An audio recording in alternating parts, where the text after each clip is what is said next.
Hello guys, കൂലി എന്ന cinema കാണുകയുണ്ടായി. 13-ാം തീയതി രാത്രി ലോകേഷ് പോസ്റ്റ് ആയിരുന്നു. കൂലി എന്ന സിനിമ LCUവിലല്ല, ഇതൊരു സ്റ്റാൻഡേർഡ് മൂവിയാണെന്ന്. അങ്ങനെ LCUവിലല്ല ഈ സിനിമ എന്ന് അറിഞ്ഞുകൊണ്ട് തന്നെയാണ് ഈ സിനിമയ്ക്ക് കയറിയത്. അപ്പോൾ കൂലി അങ്ങനെ എനിക്ക് ഇഷ്ടപ്പെട്ടോ ഇല്ല. അപ്പോൾ എനിക്ക് ഈ സിനിമ ഒരു ആവറേജ് അനുഭവമായിട്ടാണ് തോന്നിയത്.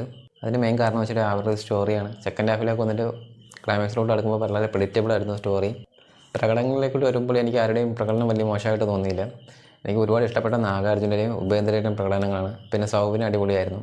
പിന്നെ രജനീകാന്തിലോട്ട് വരുമ്പോൾ രജനീകാന്തിൻ്റെ മുമ്പുള്ള പടങ്ങളനുസരിച്ച് ഇതിൽ വലിയ സ്ലോഗോ വലിയ മാക്സ് ഇമ്പാക്റ്റ് തോന്നിയില്ല. പിന്നെ അനിരുദ്ധിൻ്റെ കാര്യത്തിലോട്ട് വരുമ്പോൾ സോങ് ഒഴിച്ച് മ്യൂസിക്കും ബാക്ക്ഗ്രൗണ്ട് സ്കോറും എനിക്കൊരു ആവറേജ് ആയിട്ടാണ് തോന്നിയത്. അനിരുദ്ധിൻ്റെ മറ്റ് പടങ്ങളെ അപേക്ഷിച്ച് ഇതിൽ വന്നിട്ടൊരു വലിയ ഇമ്പാക്റ്റ് എനിക്ക് തോന്നിയില്ല. പടത്തിൻ്റെ രജനിയുടെ ഇൻട്രോ ആണെങ്കിലും പിന്നെ ഇൻട്രോയിൽ പഞ്ചാണെങ്കിലും ഒരു ആവറേജ് ആയിട്ട് തോന്നിയ. അങ്ങനെ എല്ലാവരും കാത്തിരിക്കുകയായിരുന്നു ക്ലൈമാക്സിൽ എന്തെങ്കിലും സംഭവിക്കുമെന്ന്. പിന്നെ അമീർ ഖാൻ്റെ റോളും വന്നിട്ട് നിരാശയാണ് സമ്മാനിച്ചത്. ഇത്രയും വലിയൊരു സ്റ്റാറിനെ വിളിച്ചിട്ട് അത് വേണ്ട വിധത്തിൽ ഉപയോഗിക്കാതെ വിട്ടത് പോലെയാണ് എനിക്ക് തോന്നിയത് അമീർ ഖാൻ്റെ കേസിലോട്ട് വരുമ്പോൾ. മൊത്തത്തിലൊരു വേട്ടയനൊക്കെ പോലെ ഒരു ആവറേജ് അനുഭവമായിട്ടാണ് എനിക്ക് സിനിമ തോന്നിയത്. എൻ്റെ ഓവർ ഹൈപ്പാണ് ഈ സിനിമയ്ക്ക് വിനയായെന്ന് തോന്നി.